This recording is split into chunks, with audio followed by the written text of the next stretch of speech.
जय हिंद everyone. So welcome back to my channel.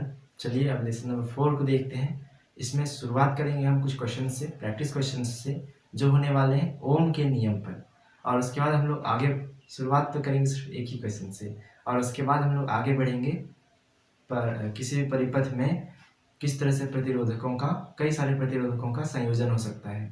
ठीक है, तो चलिए आगे देखते हैं।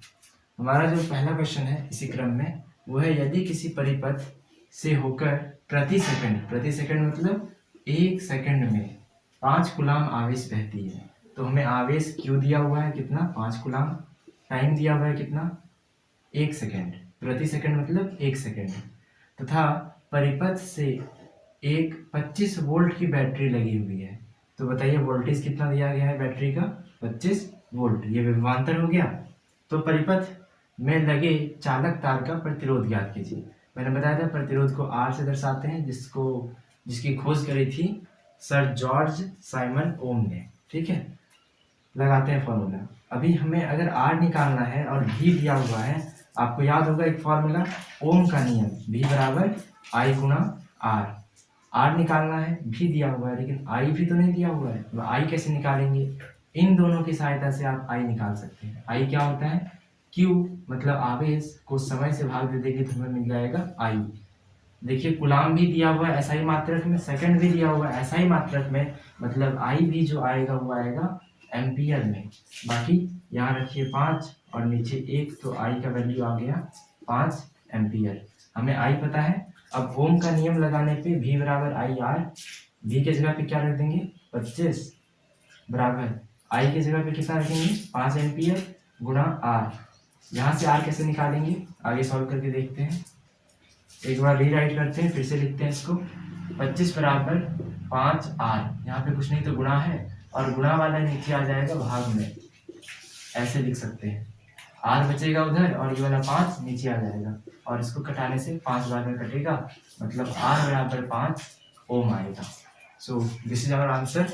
किसी बैटरी जो कि 25 वोल्ट का था, जिस परिपथ से जुड़ा हुआ था, वहां से 1 सेकंड में 5 कूलम आवेश बह रहा था, तो उस तार का, उस चालक तार का प्रतिरोध कितना आ गया 5 ओम। ये एक इलस्ट्रेशन था ऑन द बेसिस ऑफ ओम का नियम। अब इसके बाद हम लोग जानेंगे प्रतिरोधकों का अलग अलग तरह का संयोजन, किस प्रकार से कई सारे प्रतिरोधकों को हम लोग इकट्ठा जोड़ सकते हैं। सो चलिए अब जानेंगे हम लोग कि अगर हमारे पास कई सारे प्रतिरोध हों, जैसे कि मान लीजिए ये है प्रतिरोध नंबर 1, प्रतिरोध नंबर 2 और प्रतिरोध नंबर 3, तो इन तीनों को जोड़ने का तरीका क्या क्या हो सकता है। जैसे एक तो चाहूँ मैं तीनों को आमने सामने जोड़ दूँ, या फिर चाहूँ तो तीनों को ऊपर नीचे रखते हुए इन तीनों को एक साथ जोड़ दूँ तार से, और बाकी इधर वालों को भी एक साथ जोड़ दूँ। तो इस तरह से 2 प्रकार के संयोजन होते हैं। चलिए दिखाते हैं आपको, लिखते जाइएगा। प्रतिरोधकों का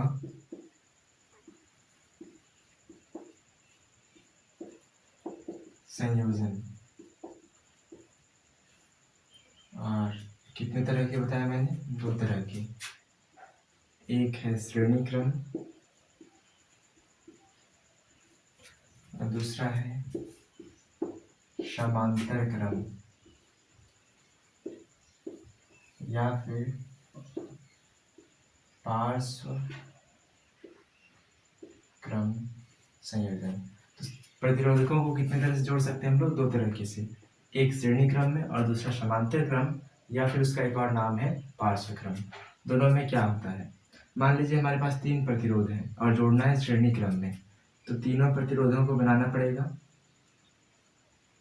ऐसे, और तीनों को देखिए मैंने कहाँ जोड़ा है, इसके अंतिम सिरे को अगले वाले के पहले सिरे से जोड़ दो, इसके अंतिम सिरे को अगले वाले के पहले सिरे से जोड़ दो, और इस प्रकार के संयोजन को कहते हैं श्रेणी क्रम संयोजन, जिसमें हमारे पास कई सारे प्रतिरोध होंगे और हर एक प्रतिरोध का अगला सिरा दूसरे के पिछले सिरे से जुड़ेगा, फिर दूसरे का अगला सिरा तीसरे के पिछले सिरे से, इसी तरह से जुड़ते जाना ही कहलाता है श्रेणी क्रम संयोजन। और इसके बाद अगर समांतर क्रम संयोजन की बात करें, तो इसमें बना लीजिए पहले 3 प्रतिरोध समांतर बनेंगे तीनों, इसको मान लीजिए R1 कह दिया मैंने, इसको R2 और इसको R3। इसको मैं कैसे जोड़ना पड़ेगा, इन तीनों को उठाना है और साथ में जोड़ देना है। कैसे, यहाँ से जोड़िए, यहाँ से जोड़िए और यहाँ से जोड़िए। तो ये कैसा एक ही पॉइंट से जुड़ा हुआ है, ये वाला पॉइंट भी, ये वाला पॉइंट भी, ये वाला पॉइंट भी। तो इसमें कहेंगे ऐसा संयोजन जिसमें प्रतिरोधकों के प्रथम सिरों को किसी एक बिंदु से और अंतिम सिरों को भी किसी एक ही बिंदु से जोड़ दिया जाता है, उसी को क्या कहते हैं, समांतर क्रम या फिर पार्श्व क्रम संयोजन। अब इसमें जरूरी नहीं है कि हमारे पास 3 प्रतिरोध हो या फिर 2 प्रतिरोध हो, इसमें 4, 5, 1000 अनगिनत प्रतिरोध हो सकते हैं। बस जोड़ना है कैसे, ऊपर नीचे इस तरह से, और इसी को कहेंगे समांतर क्रम। और 1000 कितना भी हमारे पास प्रतिरोध हो, सबको जोड़ना होगा एक लाइन में, तो उसी को कहेंगे श्रेणी क्रम संयोजन। अब इसके कुछ गुण भी हैं, परिभाषा मैं अगले स्लाइड में दिखा दूंगा, पर इसके कुछ गुण हैं, लिखते जाइएगा। फर्स्ट गुण लिखते जाइए, प्रत्येक प्रतिरोध से जाने वाली विद्युत धारा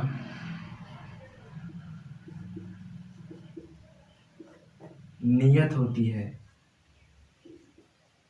नियत मतलब क्या, फिक्स, या फिर नियत मतलब होता है समान, जिसको बराबर भी बोलते हैं, होती है।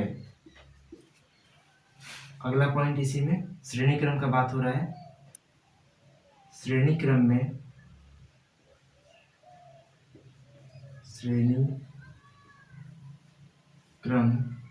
में प्रत्येक प्रतिरोध, आगे आप लिखिए, श्रेणी क्रम में प्रत्येक प्रतिरोध के दोनों सिरों के बीच का विभवांतर असमान रहता है। के दोनों सिरों के बीच विभवांतर असमान रहता है। ये हो गया श्रेणी क्रम से रिलेटेड 2 पॉइंट। पहला पॉइंट क्या कहता है कि प्रत्येक प्रतिरोध से होकर जाने वाली विद्युत धारा समान रहती है। मान लीजिए इस प्रतिरोध से जा रहा है I, तो इससे भी कितना जाएगा I, और इससे भी कितना जाएगा I, क्योंकि हर एक प्रतिरोध से कितना धारा जाना होगा, बराबर जाना होगा। लेकिन श्रेणी क्रम में प्रत्येक प्रतिरोध के दोनों सिरों के बीच का विभवांतर असमान रहता है, ऐसा मैंने सेकंड पॉइंट में लिखा दिया है। तो क्या हो जाएगा, ये वाला जो है इसका 2 पॉइंट ये है, यहाँ से एक वोल्ट मीटर जोड़ना पड़ेगा, इसको V1 कह देंगे। तो ये कितना मान देगा, ये मान देगा V1। V1 क्या है, विभवांतर है R1 का। फिर ये कितना देगा, V2, यंत्र लगा दिया मैंने, और ये देगा विभवांतर V2, और ये विभवांतर किसके अक्रॉस है, R2 के दोनों सिरों के अक्रॉस। फिर R3 के दोनों सिरों के अक्रॉस कितना होगा विभवांतर, वो बताने वाला यंत्र होगा V3। ये भी एक विभवांतर नापने वाला यंत्र ही है, जिसको बोलते हैं वोल्ट मीटर। सबको ऐड कर दिया मैंने, ये बताएगा V3। तो ये हो गया कंप्लीट श्रेणी क्रम के बारे में जानकारी। अब इस पे भी पॉइंट बना के लिखिएगा। पहला पॉइंट समांतर क्रम के बारे में लिखते जाइए, प्रत्येक प्रतिरोध से होकर जाने वाली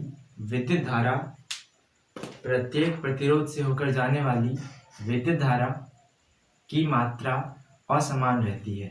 मतलब अगर यहाँ से I जा रहा है तो इधर जाते हुए I1 बन जाएगा, यहाँ जाते हुए I2 बन जाएगा, और इस वाले तार में या फिर प्रतिरोध में जाते हुए I3 बन जाएगा। फिर यहाँ भी क्या दिखेगा, I1, इधर भी दिखेगा I2, और इधर दिखेगा I3, और सब मिला के जब निकलेगा इधर से तो ये कुल मिला के हो जाएगा I। तो फर्स्ट पॉइंट हो गया। अब सेकंड पॉइंट लिखिए। सेकंड पॉइंट, समांतर क्रम संयोजन में प्रत्येक प्रतिरोध के दोनों सिरों के बीच विभवांतर समान अथवा फिक्स रहता है। प्रत्येक प्रतिरोधकों के दोनों सिरों के बीच विभवांतर समान रहता है।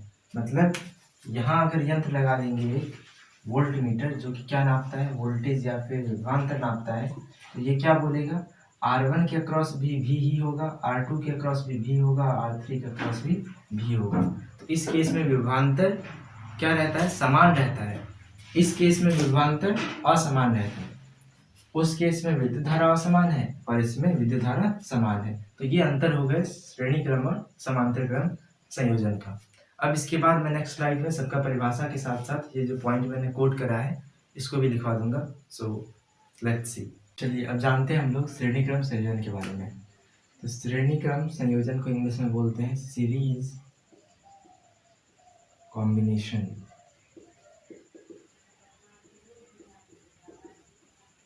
ठीक है, तो श्रेणी क्रम संयोजन को क्या बोलते हैं? Series combination. क्या होता है ये?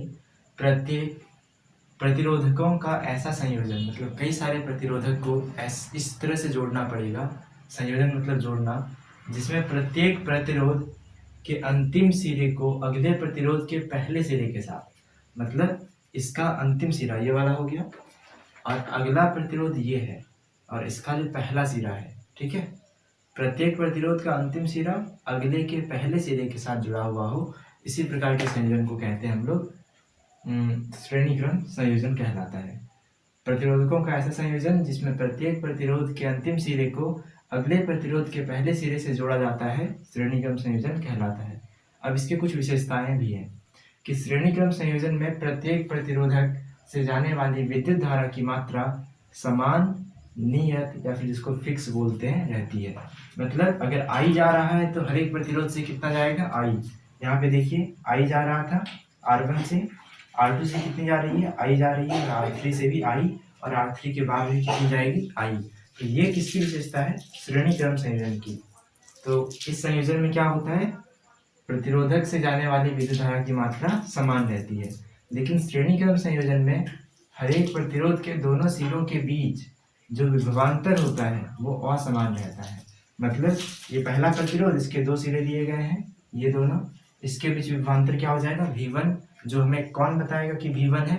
ये बताएगा वोल्ट मीटर। फिर R2 के बीच क्या है? V2 और R3 के बीच क्या है? V3। तो इससे क्या पता चला कि प्रतिरोधकों के दोनों सिरों के बीच विभवांतर अलग अलग होता है, लेकिन प्रतिरोधक से होकर जाने वाली विद्युत धारा की मात्रा एक समान रहती है। ये किस क्रम का गुण है? तो ये गुण है श्रेणी क्रम संयोजन का। इसके बाद एक और चीज, समतुल्य प्रतिरोध क्या होता है? इसके बारे में अगले टॉपिक पे बात करेंगे, लेकिन इसको इंग्लिश में बोलते हैं इक्विवेलेंट रेसिस्टेंस, जिसको RE से दर्शाते हैं। ठीक है, इक्विवेलेंट रेसिस्टेंस इसको RE से दर्शाते हैं। और चूंकि ये सीरीज में लगा हुआ है, सीरीज मतलब श्रेणी क्रम में, इसलिए इसको RS से भी दर्शा सकते हैं। तो श्रेणी क्रम संयोजन में समतुल्य प्रतिरोध को RE से या फिर RS से दर्शाते हैं। चलिए अगला वाला स्लाइड में जानते हैं कि समतुल्य प्रतिरोध क्या होता है। नोट कर लीजिए। चलिए तो अब जानते हैं समतुल्य प्रतिरोध के बारे में, जिसको इक्विवेलेंट रेसिस्टेंस भी बोलते हैं। ठीक है, तो ऐसा प्रतिरोध जिसके परिपथ में लगने से सेल या फिर बैटरी की विभवांतर दैट इज V तथा परिपथ की विद्युत धारा जिसको कि I बोलते हैं में कोई बदलाव नहीं आता है। मतलब ये ऐसा प्रतिरोध होता है जो अगर परिपथ में लग जाए तो परिपथ से होकर जाने वाली विद्युत धारा भी नहीं बदलेगी और न ही बैटरी का विभवांतर बदलेगा। ठीक है, तो ये वाला चित्र नॉर्मल चित्र है और ये वाला भी नॉर्मल है। ये वाला है समतुल्य चित्र और ये भी है समतुल्य चित्र। ये जो तीन लाइन दिख रहा है ना, जो क्षैतिज है, इसका मतलब होता है समतुल्य। समतुल्य मतलब एक जैसा लगने वाला। तो क्या हुआ? RE और RS। RE मतलब होता है समतुल्य प्रतिरोध। RS क्यों लिखते हैं इसको? क्योंकि ये सीरीज का है, मैंने बताया था श्रेणी क्रम में जुड़ा हुआ है, इसीलिए इसको S यहाँ से आता है, सीरीज। तो इसीलिए इसको RS भी बोल सकते हैं या फिर RE बोल सकते हैं। अगर देखा जाए तो पार्श्व क्रम संयोजन में अगर जुड़ा होगा तो उसको पैरेलल कॉम्बिनेशन बोलेंगे। अब ये वाला P उठा के RP बोलते हैं और नहीं तो RE बोलते हैं। ये समतुल्य प्रतिरोध को लिखने का तरीका है। क्या हुआ कि अगर श्रेणी क्रम संयोजन के बारे में देखा जाए तो कितने प्रतिरोध जुड़े हुए थे? 3 प्रतिरोध। सबसे होकर I विद्युत धारा जा रही थी और सभी में V1, V2 और V3 करके क्या था? विभवांतर था। ठीक है, बैटरी का विभवांतर कितना था? V था। बैटरी का विभवांतर भी V ही था। अब समतुल्य प्रतिरोध क्या कहता है? अगर वो लग जाए तो बैटरी का विभवांतर नहीं बदलेगा, पहले भी V था, अभी भी क्या रहेगा? V। ना ही उससे होकर जाने वाली विद्युत धारा की मात्रा बदलेगी। तो I जा रहा था पहले वाले चित्र में, दूसरे वाले चित्र में भी क्या जाएगा? I ही जाएगा। ठीक है, तो ऐसा प्रतिरोध जिसके परिपथ में लगने से सेल या फिर बैटरी के विभवांतर, ये वाला जो भी है यहाँ पे, इसमें कोई बदलाव नहीं आता, ना ही परिपथ से होकर जाने वाली विद्युत धारा जिसको आई कह सकते हैं उसमें कोई परिवर्तन आता है। देखिए पहले भी आई जा रहा था, बाद में भी आई ही जा रहा है। ऐसे ही प्रतिरोध को कहते हैं समतुल्य प्रतिरोध। अगर बात आए श्रेणी क्रम का, तो समतुल्य प्रतिरोध को RE से या फिर RS से दर्शा सकते हैं। अब अगर पार्श्व क्रम या फिर एक और नाम है समांतर क्रम, इसका बात करें तो इसको दर्शाते हैं RE से या फिर RP से। अब इसमें क्या बोलेंगे, ये देखिए समांतर क्रम में जुड़े हुए हैं क्योंकि सबका पहला सिरा एक साथ जुड़ा हुआ है और सबका दूसरा सिरा एक साथ जुड़ा हुआ है। तो ये कौन सा क्रम संयोजन हुआ, ये पैरेलल संयोजन हुआ, मतलब समांतर क्रम संयोजन। बैटरी का विभवांतर V था, प्रतिरोध अगर समतुल्य लगा दिया तो उसके बाद भी वो V ही रहा। जा रही थी विद्युत धारा I और अभी भी कितनी जा रही है, I। तो यही है समतुल्य प्रतिरोध, जिसमें क्या होता है कि ना ही बैटरी का विभवांतर बदलता है और ना ही परिपथ से होकर जाने वाली विद्युत धारा की मात्रा। आया समझ में? एक बार फिर से, श्रेणी क्रम का बात हो तो RS या फिर RE से दर्शाते हैं, पार्श्व क्रम का बात हो तो RE या फिर RP से दर्शाते हैं। ये हुआ वैसा चित्र जहाँ पे समतुल्य प्रतिरोध नहीं लगा हुआ है, यहाँ पे अलग अलग प्रतिरोध लगा है, R1, R2 और R3। ये वैसा चित्र है जहाँ पे समतुल्य प्रतिरोध नहीं लगा है, अलग अलग प्रतिरोध लगा है, R1, R2 और R3। ये जरूरी नहीं कि यहाँ पे 3 ही प्रतिरोध होगा, हो सकता है कई सारे प्रतिरोध हों, बट मैंने कन्वीनियंस के लिए 3 ही प्रतिरोधकों का एग्जाम्पल लिया है। ये हुआ श्रेणी क्रम, ये हुआ समांतर क्रम। नेक्स्ट स्लाइड में सीखेंगे कि श्रेणी क्रम और समांतर क्रम दोनों की जो ये RE और RP है, इसका वैल्यू कैसे निकालते हैं। So let's go. चलिए अब जानते हैं पार्श्व क्रम या फिर समांतर क्रम संयोजन के बारे में। तो इसमें क्या होगा, प्रतिरोधकों का ऐसा संयोजन, ऐसा जुड़ाव जिसमें प्रत्येक प्रतिरोध के पहले सिरे को, मतलब हर एक प्रतिरोध का पहला सिरा एक साथ जोड़ा जाता है। ठीक है, तो प्रत्येक प्रतिरोध के पहले सिरे को एक साथ जोड़ा जाता है। देखिए प्रतिरोध नंबर 1, नंबर 2 और नंबर 3, इसका ही पहला सिरा ये है, पहला सिरा ये है और पहला सिरा ये है, तीनों को एक साथ जोड़ दिए इस पॉइंट से, है ना। तथा दूसरे सिरे को एक साथ जोड़ा जाता है, तो प्रतिरोध का दूसरा सिरा ये हुआ, दूसरा ये हुआ और दूसरा ये हुआ, अब इन सबको एक साथ जोड़ा जाता है। इसी प्रकार का संयोजन समांतर क्रम या फिर पार्श्व क्रम संयोजन कहलाता है। अब इसकी कुछ विशेषताएं भी हैं। समांतर क्रम में प्रतिरोधकों से होकर जाने वाली विद्युत धारा की मात्रा भिन्न भिन्न होती है। तो प्रत्येक प्रतिरोध से होकर R1 से I1 जाएगा, R2 से I2 और R3 से I3 जाएगा। ऐसा नहीं कि तीनों से समान जाएगा, ठीक है, तीनों से क्या जाएगा, भिन्न भिन्न जाएगा। ठीक है, समांतर क्रम में प्रतिरोधकों के सिरों के बीच विभवांतर एक समान होता है। अब प्रतिरोधक का सिरा कौन सा होगा, ये वाला, ये वाला, ये वाला, ये वाला और ये। उसको अगर बढ़ा के देखें तो एक तो ये हो गया और एक तो ये हो गया। दोनों के बीच विभवांतर क्या होगा, भी ही होगा, कोई अलग नहीं होगा। सभी प्रतिरोधकों के दोनों सिरों के बीच का विभवांतर क्या रहेगा, एक समान रहता है। अब जानेंगे समांतर क्रम में समतुल्य प्रतिरोध को किससे दर्शाते हैं। या तो RE से दर्शा दीजिए, इक्विवेलेंट रेजिस्टेंस, या फिर RP से दर्शा दीजिए। P क्यों यहाँ पे, क्योंकि पैरेलल मतलब समांतर, तो RP से दर्शा सकते हैं या फिर RE से। मैंने बताया समतुल्य प्रतिरोध क्या होता है, इन सब के बदले आएगा, और ना ही बैटरी की वोल्टता बदलेगी, ना ही विभवांतर बदलेगा और ना ही उसकी विद्युत धारा बदलेगी। यहाँ भी V था, वहां भी है, यहाँ I था और यहाँ भी I ही है। ये बीच में जो एक प्रतिरोध दिखा रहे हैं, ये है समतुल्य प्रतिरोध, मतलब ये तीनों मिलके जितना काम करेगा उतना काम ये अकेला कर देगा। ठीक है, okay then, write it down. चलिए तो फिर जानते हैं अब श्रेणी क्रम संयोजन के बारे में। तो इसमें क्या करने वाले हैं हम लोग, RE या फिर जिसको हम लोग RS बोल रहे थे, RS क्यों बोल रहे थे, क्योंकि श्रेणी क्रम संयोजन था, उसकी वैल्यू निकालने वाले हैं। और उसका ये प्रोसेस है, हर साल तो नहीं बट 3-4 सालों में 1 से 2 बार ये क्वेश्चन आ जाता है, और ये बहुत ही इंपॉर्टेंट क्वेश्चन है। चलिए क्या करेंगे, ये चित्र पर ध्यान से देखिए। क्या है इस चित्र में, एक बैटरी लगा हुआ है या फिर सेल लगा हुआ है, जिसकी वोल्टता या फिर विभवांतर V दी गई है। ये कुंजी है, ये यहाँ से विद्युत धारा आ रही है और इधर से विद्युत धारा जा रही है। विद्युत धारा गई, ये जो प्रतिरोध R1 है, इसके अक्रॉस मैंने एक वोल्ट मीटर लगाया है, जिसका नाम मैंने वोल्ट मीटर नंबर 1 दे दिया है। फिर R2 के अक्रॉस वोल्ट मीटर नंबर 2, और R3 के अक्रॉस वोल्ट मीटर नंबर 3 लगाया है। अब वोल्ट मीटर लगाने का क्या फ़ायदा होता है? वोल्ट मीटर लगाने से आपको हर एक प्रतिरोध के दो सिरों के बीच विभवांतर का पता चलता है। ठीक है, तो I विद्युत धारा जा रही है R1 से भी, I जा रही है R2 से भी और I ही जा रही है R3 से भी।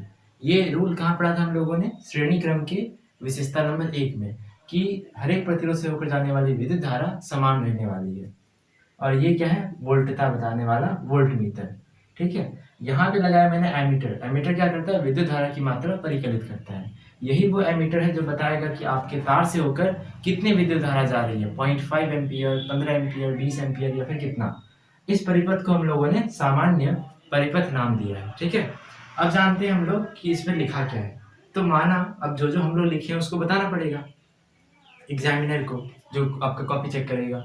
माना परिपथ से प्रवाहित होने वाली विद्युत धारा I है, तो क्या मान लिए हम लोग कि इस परिपथ से होकर जाने वाली विद्युत धारा की मात्रा क्या है? I है। प्रत्येक प्रतिरोध उसके बाद लिखा है तब प्रत्येक प्रतिरोध से होकर जाने वाली विद्युत धारा भी I ही होगी। यही है वो नियम जो कहता है कि श्रेणी क्रम संयोजन में हर एक प्रतिरोध से होकर जाने वाली विद्युत धारा I ही होगी। तो क्या लिख सकते हैं? तब प्रत्येक प्रतिरोध से होकर जाने वाली विद्युत धारा भी I ही होगी।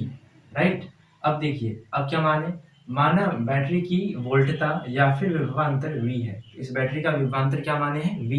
अब ये भी हमें इनको बताना पड़ेगा। तो सभी प्रतिरोधकों के दोनों सिरों के बीच विभवांतरों का कुल योग बैटरी की वोल्टता के बराबर होगा। मतलब ये बैटरी की वोल्टता जो है V, ये किसके बराबर होगा? ये V1 देगा कितना? V1 मात्रा देगा।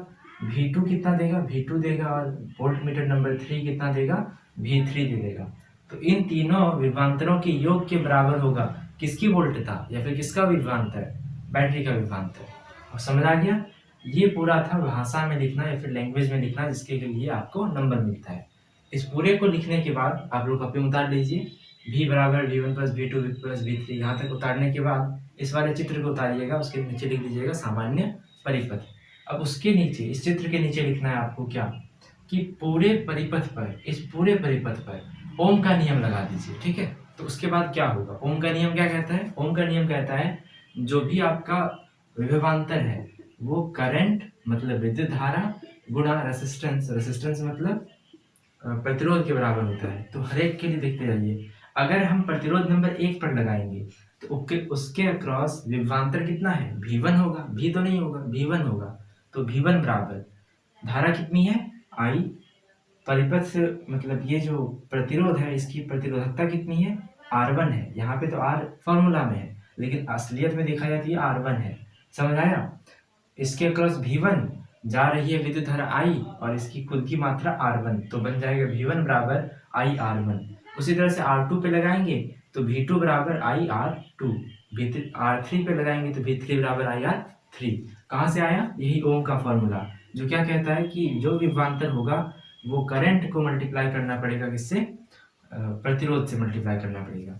तो पूरे परिपथ पर ओम का नियम लगाने पर इन तीनों इक्वेशन को हम लोग पा जाते हैं। पहले को समीकरण नंबर 1, दूसरे को इक्वेशन नंबर 2 और तीसरे को इक्वेशन नंबर 3 बोल देंगे। इन तीनों का अगले स्लाइड में काम आने वाला है। चलिए, ये तो सामान्य चित्र, इस पूरे को आप उतार लीजिए रोक के वीडियो को। तो चलिए, अब हम लोग जानते हैं कि सामान्य प्रतिरोध में उपस्थित तीनों प्रतिरोधकों के स्थान पर समतुल्य एकल मतलब एक प्रतिरोधक जिसकी प्रतिरोधकता जिसका प्रतिरोध Re या फिर Rs है, उपयोग करने पर न तो प्रतिरोध परिपथ की विद्युत धारा और न ही उसकी वोल्टता बदलेगी। इसका मतलब क्या है? चलिए मैं बताता हूँ। हमारे पास पहले कौन सा चित्र था? सामान्य परिपथ। वही बोल रहा है कि सामान्य परिपथ में उपस्थित तीनों प्रतिरोधकों, तो कितने प्रतिरोधक थे हमारे पास? सामान्य परिपथ में हमारे पास 3 प्रतिरोध थे, R1, R2 और R3। उसके स्थान पर समतुल्य एकल प्रतिरोध, यह है समतुल्य एकल प्रतिरोध, जिसको हम लोग Re या फिर Rs से दर्शा सकते हैं। ठीक है, अब बोल रहा है कि Re या फिर Rs से दर्शाने वाले समतुल्य प्रतिरोध जिसका प्रतिरोध कितना है? Re या फिर Rs है उपयोग करने पर। तो हमारे पास यहाँ पे 3 वो था। अभी क्या करेंगे? बस उसको 1 से रिप्लेस कर देंगे। उन तीनों के स्थान पर बस 1 को रखने पर जिसकी प्रतिरोधकता Re या फिर Rs है, उपयोग करने पर न तो प्रतिरोध परिपथ की विद्युत धारा और न ही उसकी वोल्टता बदलेगी। तो मैंने बताया था कि ना तो उसका बैटरी की वोल्टता बदलता है और नहीं जाने वाली विद्युत धारा। यही था इसका गुण, यही था ना इसका गुण कि इससे समतुल्य प्रतिरोध क्या होता है, जिसको लगाने पे ना तो विद्युत धारा बदले और न ही बैटरी की वोल्टता बदले, इसी को कहते हैं हम लोग समतुल्य प्रतिरोध। तो समतुल्य प्रतिरोध लगाए और इस परिपथ का नाम दे दिए हम लोगों ने समतुल्य परिपथ।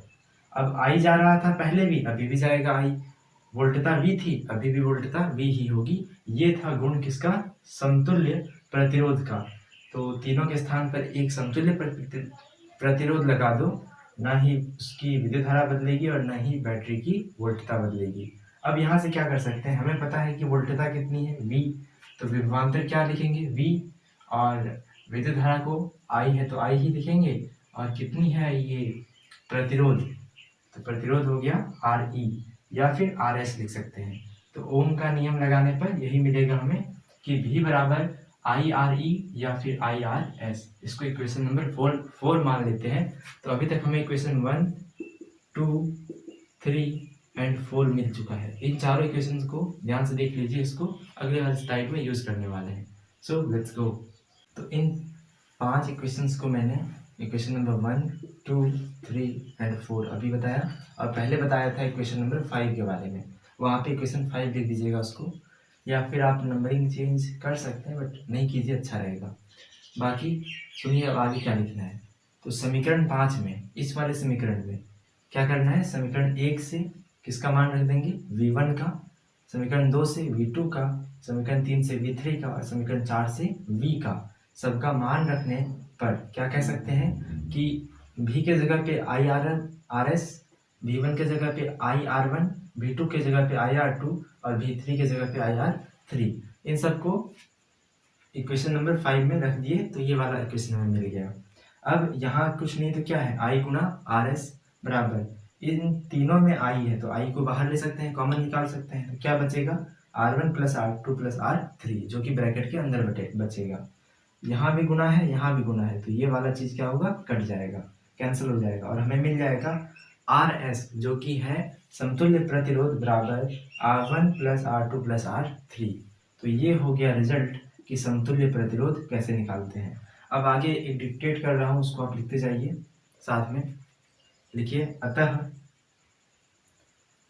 पहले आप इस पूरे को उतार लीजिए, उसके बाद नीचे लिखिएगा, अतः श्रेणी क्रम संयोजन में समतुल्य प्रतिरोध का मान, अतः श्रेणी क्रम संयोजन में समतुल्य प्रतिरोध का मान सभी प्रतिरोधकों के योगफल के बराबर होता है, सभी प्रतिरोधकों के योगफल के बराबर होता है। तो यहाँ से हमने क्या सीखा कि अगर श्रेणी क्रम का बात हो तो जो समतुल्य प्रतिरोध होता है वो जितने भी रहेंगे उन सबके योगफल के बराबर होगा। एक और पॉइंट उसी में लिखिएगा, एक लाइन छोड़ के, श्रेणी क्रम संयोजन में समतुल्य प्रतिरोध की मात्रा सभी छोटे छोटे प्रतिरोधकों से हमेशा बड़ी होती है। श्रेणी क्रम संयोजन में समतुल्य प्रतिरोध की मात्रा सभी छोटे छोटे प्रतिरोधकों से हमेशा बड़ी होती है। मतलब ये जो RS है वो R1 से भी बड़ा ही होगा, R2 से भी बड़ा होगा और R3 से भी बड़ा ही होगा। तो ये कुछ पॉइंट्स थे। अब यहाँ पे आकर हमें श्रेणी क्रम संयोजन का पूरा टॉपिक हम लोगों ने कंप्लीट कर लिया है।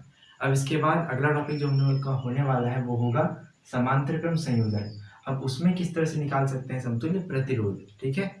अब उससे पहले हम लोग इस पूरे पे बेस्ड एक क्वेश्चन करने वाले हैं। So please note it down, मैंने डिक्टेट किया उसको लिख लीजिए, वीडियो को रिवाइंड करके, या फिर आप रोक सकते हैं वीडियो को एंड अगला देखिए। सो श्रेणी क्रम संयोजन पर आधारित कुछ उदाहरण दिए गए नीचे। क्वेश्चन क्या कहता है कि समतुल्य प्रतिरोध ज्ञात करें। निकालना क्या है, समतुल्य प्रतिरोध। देखिए ये भी सीरीज में है, मतलब श्रेणी क्रम में है, ये भी श्रेणी क्रम में है और ये भी श्रेणी क्रम में है। अब आप लोगों को मैं एक क्वेश्चन बता देता हूँ, बाकी आप लोग खुद से बता दीजिएगा, फॉर्मूला मैंने बता दिया है। अगर तीसरे नंबर को सॉल्व करें तो कैसे सॉल्व कर सकते हैं। पहले तो पता है हमें ये श्रेणी क्रम में है, निकालना क्या है, समतुल्य प्रतिरोध। समतुल्य प्रतिरोध अगर श्रेणी क्रम में है तो उसको आर एस से दर्शाते हैं। अब इस आर एस का वैल्यू मैंने अतः दे के जो लिखाया था नीचे कि अगर श्रेणी क्रम संयोजन है तो उसमें समतुल्य प्रतिरोध की मात्रा सभी अलग अलग प्रतिरोधकों के योगफल के बराबर होगा। तो एक हो जाएगा 5 ओम और दूसरा हो जाएगा 6 ओम। आंसर होगा योगफल मतलब कितना, 11 ओम।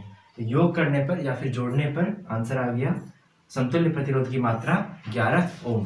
तो ये था हमारा आंसर थर्ड क्वेश्चन के लिए। सेकंड और फर्स्ट आप लोग बना के कमेंट कीजिएगा कि आंसर क्या आ रहा है इसका। बाकी मैं इसका सॉल्यूशन अगले नेक्स्ट क्लास में दे दूंगा। वैसे बहुत इजी क्वेश्चंस हैं, खुद से बनाने का ट्राई कीजिए। आज का सेशन यहीं पे खत्म होता है। अब आप लोगों का होमवर्क क्या है ये जान लीजिए। आप लोगों का होमवर्क है कि रिवीजन करना है काफ़ी बढ़िया तरीके से। विदाउट रिवीजन कुछ नहीं हो सकता। दूसरा, इन दोनों क्वेश्चंस को कंप्लीट करना है।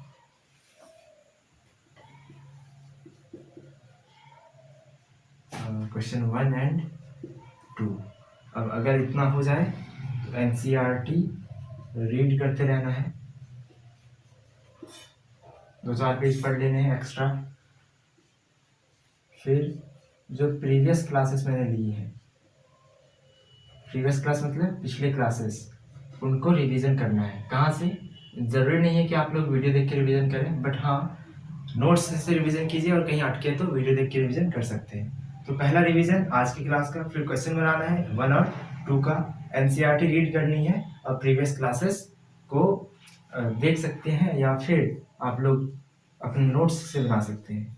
इसका रिवीजन कैसे करेंगे आज की क्लास का? आज की क्लास काफ़ी इंपॉर्टेंट है, तो ट्राई कीजिएगा कि जो भी लिखा है मैंने उसको एक बार लिखते जाना है और जहाँ अटके वहाँ देख लेना है। दूसरी बार पूरी तरह से खुद से बनाना है। मतलब क्या है इसका, गुणा 2 मतलब 2 बार। ठीक है, आज की क्लास का रिवीजन 2 बार होना चाहिए एटलीस्ट। एक बार और वीडियो देख लीजिएगा और उसके बाद आप नोट्स से रिवीजन कर सकते हैं। So this was for today. And कल के मतलब अगले सेशन में हम लोग क्या पढ़ेंगे, हम लोग पढ़ेंगे समांतर क्रम संयोजन में आर पी या फिर आर ई, जिसको समतुल्य प्रतिरोध कहते हैं, उसकी मात्रा कैसे निकालते हैं। एक फॉर्मूला तो आज मैंने बता दिया, आर एस बराबर R1 plus R2 plus R3, जितना आगे तक जा सकता है, हो सकता है R1000 भी हो। ठीक है, बढ़िया से पढ़िएगा। Thank you so much for watching my video. अगर आपको वीडियो अच्छा लगा हो then please like share and subscribe to my channel. Comment करो अगर कोई डाउट हो तो आई विल सॉल्व इट। ठीक है, कमेंट करना अगर कोई डाउट हो, मैं इसको सॉल्व करने का पूरा प्रयास करूँगा। Thank you so much. अगर नोट्स चाहिए इसका तो please write down in the comment section. जय हिंद।